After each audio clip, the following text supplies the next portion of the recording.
Hi, I'm Heather, and I have interstitial cystitis, and I thought I'd share my story with you guys. I have no sort of lose my train of thought, but I was diagnosed with it when I was 17 years old, and I'm still 17. But 3 years prior to this, I was in the emergency room constantly, and it was like at least once a week because I had so much pain when I went to the bathroom and in my stomach, and it was my pain in my urethra was so bad that I would just sit on the toilet to find relief. I know that sounds pretty weird, and it came to the point where it seemed like the ER staff didn't believe me or my story because I would just come up with the same story like once a week saying I was in this much pain and everything.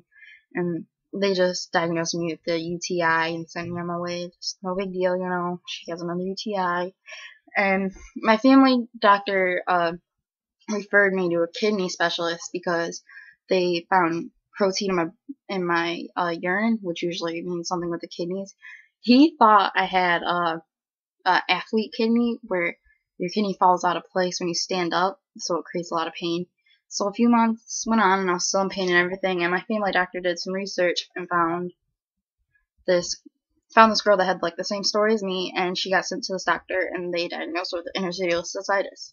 So me and my mom took the 2.5 hour drive and to see this doctor, and he performed something on me where you stuck a scope up there and you stuck a tube up your pee hole, and he looked at the lining of my bladder and everything, and he diagnosed me with interstitial cystitis. And pretty much, if you don't know what it is, it's where your body sees your bladder as a foreign object, and I'm pretty sure it tries to shut it down, and it sees your bladder's like an open wound, and it's pretty painful.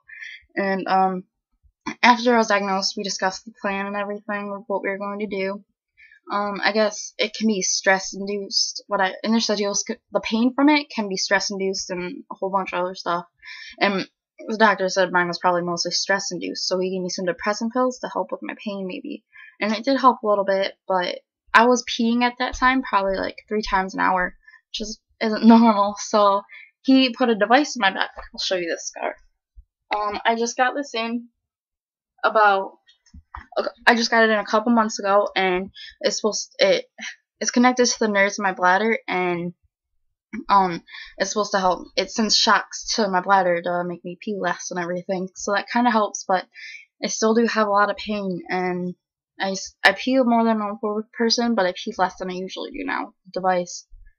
And pretty much my life with there's no cure for it, so pretty much everybody that has this disease, we have to deal with it our whole lives, and it kind of sucks to say you have a disease that you have to stick with your whole life.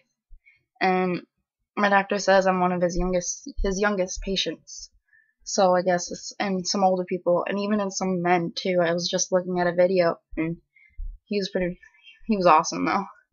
And it's hard, I'm not making this video to get sympathy or anything. I just want to get my story out there and help other people that need to talk or anything that have it. I'm totally open to talk to people and share my story with them about it and everything, and all the hard times I've had. I mean, we have flare-ups where there's days that are so much worse than others. Our bladder will just start acting up out of nowhere, and there's a bunch of foods we can't eat because it'll flare up our bladder. We can't eat chocolate. That's hard to avoid, but I will admit I've lost a couple pounds because I can't eat chocolate. But we can't have any citrus foods really, or citrus drinks. I can't eat tomatoes is a no.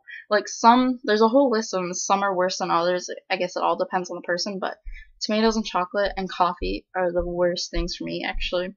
And those are the 3 hardest things to avoid for me, because I love pizza.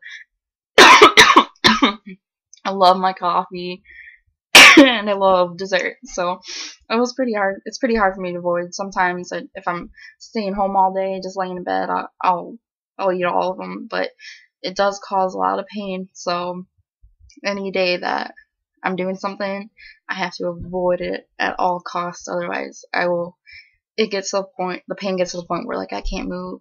It's crazy, but that's my story, and I hope you all liked it. If anybody wants to message me, this video is probably on my mom's Facebook, because I don't have a Facebook. But you can message me on my mom's Facebook. She can give you my number. I might post it on YouTube, so you can comment on YouTube. I can give you my number and my email. We can talk about it, and just you're not alone. So just stay strong, and it will get better. I promise.